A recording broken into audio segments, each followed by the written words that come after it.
The Philippines and United States, one of Asia's oldest alliances, began three-day joint air and sea patrols the South China Sea on Tuesday in a bid to counter China's persistent probes region. The Philippine Air Force and the U.S. Indo-Pacific Command are participating in the exercise, which will last until Thursday.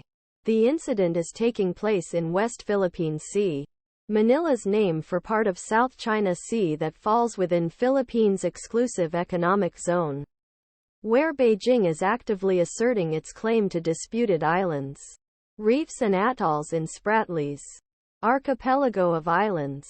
President Ferdinand Marcos Jr. during a recent visit Hawaii, he issued one his strongest condemnations to date of China's persistent unlawful threats and challenges the sovereign rights and jurisdictions the Philippines. Marcos' government has filed dozens, if not hundreds, of diplomatic protests with Beijing over harassment of Filipino fishermen and Coast Guard vessels by the Chinese Coast Guard and maritime militia during its 17 months in office. In February, a Philippine Coast Guard crew was said to have been temporarily blinded by a Chinese Coast Guard ship's military-grade laser. Each of incidents drew a harsh response from the U.S. State Department and, last month, from U.S. President himself. Joe Biden reaffirmed the 1951 U.S.-Philippines Mutual Defense Treaty and vowed to respond militarily to any attack on Filipino troops, including in the South China Sea.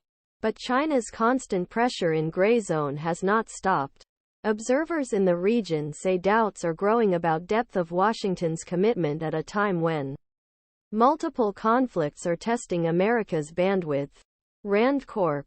In a post published Monday on the United States, America's longtime ally, has lost territory to Beijing in recent decades and has been forced to watch China build artificial islands in the region. Now fully militarized, the Philippines is deeply proud, Grossman wrote Tuesday. But memories of U.S. inaction when Chinese forces took Scarborough Shoal from Manila's control in 2012 remain an anti-U.S.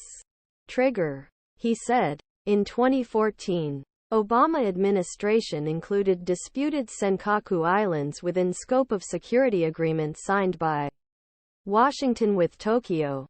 But Grossman said Manila should wait another 5 years for Trump administration to publicly commit American force to the defense of Filipino-held areas in South China Sea. It was a betrayal. China claims ownership nearly all of territory and maritime zones the energy-rich South China Sea, challenging some half-dozen neighboring countries in process. Beijing appears to have resources to tirelessly investigate the defenses of major claimants, including Philippines and Vietnam. Meanwhile, the United States has stepped up its warnings in recent years about the consequences of accepting China's control over domestic shipping lanes, critical maritime trade routes that carry an estimated one-third of global shipping. Chinese Foreign Minister